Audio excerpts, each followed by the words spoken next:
آپ کو پتہ ہے صحابہ فرماتے ہیں بچے کھیل رہے ہوتے تھے تو حضور جب گزرتے تھے تو بچوں کو السلام علیکم کہتے تھے. نبی پاک بچوں کو سلام کرتے. حضور فرماتے ہیں السلام علیکم، بچوں کو سلام کرتے اور پہل کرتے سلام لینے میں. آپ بچوں کو سلام کرنا شروع کر دیں، امید ہے بچے بھی سب کو سلام کرنا شروع کر دیں گے. لیکن یہ شکوہ کرنا کہ لو جی میں اتنا بڑا بزرگ آدمی ہوں، میں اتنا بڑا پڑھا لکھا ہوں، میری یہ شخصیت ہے، آپ نے مجھے سلام ہی نہیں کیا، یہ تو مفت کا رٹا ہے. حضور بچوں کو سلام کرتے تاکہ بچوں کو السلام علیکم کی سمجھ آ جائے. یہ بچوں کو سکھائیں، انہیں یاد کرائیں، اور اس کا طریقہ یہ ہے کہ آپ ان کو سلام لینے میں پہل کریں، آپ ان کو سلام کہیں. ہاں، سکھانے کے لیے آپ ان سے مطالبہ کر سکتے ہیں کہ یار میں نے سلام کہا ہے، تمہیں جواب دینا چاہیے تھا، ہم نے کیوں نہیں دیا، تاکہ ان کو سمجھ آ جائے کہ یہ السلام علیکم اور وعلیکم السلام یہ ایک سنت ہے. پھر اللہ کے پیارے رسول صلی اللہ تعالی علیہ وسلم بچوں کو چھوٹی چھوٹی چیزوں کے آداب سکھاتے. حضور تشریف فرماتے تو ایک بچہ اندر آ گیا، السلام علیکم کہہ کے داخل ہو گیا تو محبوب کریم نے بڑی محبت سے بڑے خوبصورت لہجے میں فرمایا بیٹا واپس جاؤ، پہلے اجازت لو، پھر سلام لو، جب اجازت مل جائے پھر اندر آنا. اس لہجے میں اتنی خوبصورتی تھی کہ اس بچے کے دل کی گہرائی تک میں سمجھتا ہوں بات اتر گئی ہوگی. وہ واپس گئے، انہوں نے جا کے اجازت مانگی، اجازت ملی اور سلام لے کے وہ دروازے رسول پہ حاضر ہو گئے. فرماتے ہیں کہ میں مزدور لینے گیا، بغداد کے چوک میں مزدور بیٹھے ہوتے تھے. میری ان مزدوروں میں سے ایک نوجوان بچے پہ نظر پڑی. بڑا کمزور سا وجود تھا لیکن چہرے پر عبادت کا نشان تھا. ماتھا بتاتا تھا کہ نماز کا بڑا خیال رکھتا ہے. میں اس کے قریب گیا. چہرے بھی بڑا کچھ بتاتے ہیں نا، چہروں میں بھی بڑی رانائی ہوتی. فرماتے میں قریب گیا، میں نے اس کو کہا بیٹے مزدوری کرو گے؟ تو کہنے لگا مزدوروں میں بیٹھا ہوں تو حضور مزدوری کے لیے ہی تو بیٹھا ہوں. تو میں نے کہا کہ چلو پھر. کہنے لگا نہیں میری کچھ شرطیں. میں نے کہا بتاؤ. کہنے لگا پہلی شرط یہ ہے کہ لوگ 4 دینار دیہاڑی لیتے ہیں، میں 3 دینار لوں گا.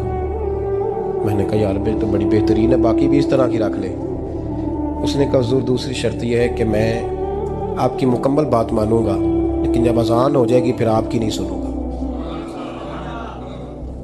تیسری بات اس نے یہ کی کہ حضور میں آپ کے گھر میں کام کروں گا پر آپ کے کسی سوال کا جواب نہیں دوں گا.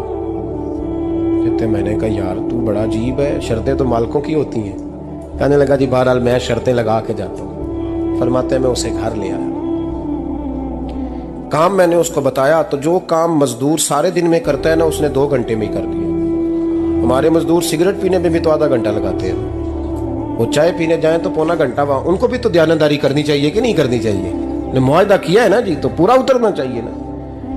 کہتے 2 گھنٹے میں. اب کام جب بندہ شروع کراتا ہے تو کام اور نکل آتا ہے. کہتے کام میں نے اس کو اور بتا دیا، وہ کرنے لگا. اس نے مٹی نکال کے رکھی تھی باہر رستے میں تو اذان ہو گئی زور کی.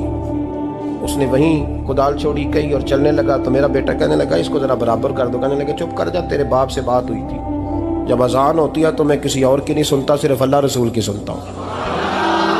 کہتے ہیں مسجد چلا گیا. نماز پڑھ کے آیا تو دوپہر کا وقت تھا. میری بیوی کہنے لگی اس کو کھانا کھا لے. کہتے ہم نے کہا کھانا کھا لو. تو کہنے لگا میں نے روزہ رکھا، رمضان بھی نہیں تھا، نفلی روزہ رکھا ہوا. فرماتے ہیں شام ہوئی، میں نے 3 دینار دیے. تو میں نے کہا تیرا نام کیا ہے؟ کہنے لگا میں نے آپ سے کہا تھا میں کسی سوال کا جواب نہیں دوں گا. کہتے وہ چلا گیا. اگلے دن میں پھر لینے گیا اسے، کام کچھ اور نکل آئے تو لوگوں نے بتایا وہ صرف ہفتے والے دن آتا ہے. میں نے کہا کیوں؟ کہنے لگے جی وہ کہتا ہے میرا ہفتے کا خرچہ 3 دینار ہے، جب 3 دینار کما لیتا ہوں تو باقی سارا ٹائم اللہ رسول کی ذکر میں گزار دیا کرتا ہوں. فرماتے ہیں عجیب. اگلے ہفتے میں پھر لینے گیا. میں نے پورا ہفتہ انتظار کیا کہ کام اسی سے کرانا ہے. میں جب گیا تو میں نے کہا چلو. کہنے لگا میری شرطیں یاد ہے نا؟ اور میں نے کہا یاد ہے بھائی ساتھ چل. فرماتے ہیں کام کرایا. 2-3 ہفتے وہ آتا رہا. ایک ہفتے میں گیا تو لوگوں نے کہا حضور آج نہیں آیا. کیوں؟ کہنے لگے بیمار ہو گئے. کہاں گھر ہے؟ کہنے لگے بغداد کے قبرستان کے پیچھے جو کچی آبادی ہے اس میں رہتا ہے. فرماتے میں گیا، دروازے پہ دستک دی تو کہنے لگا حضور آپ ہیں؟ دروازہ کھولا ہے، آ جائیے.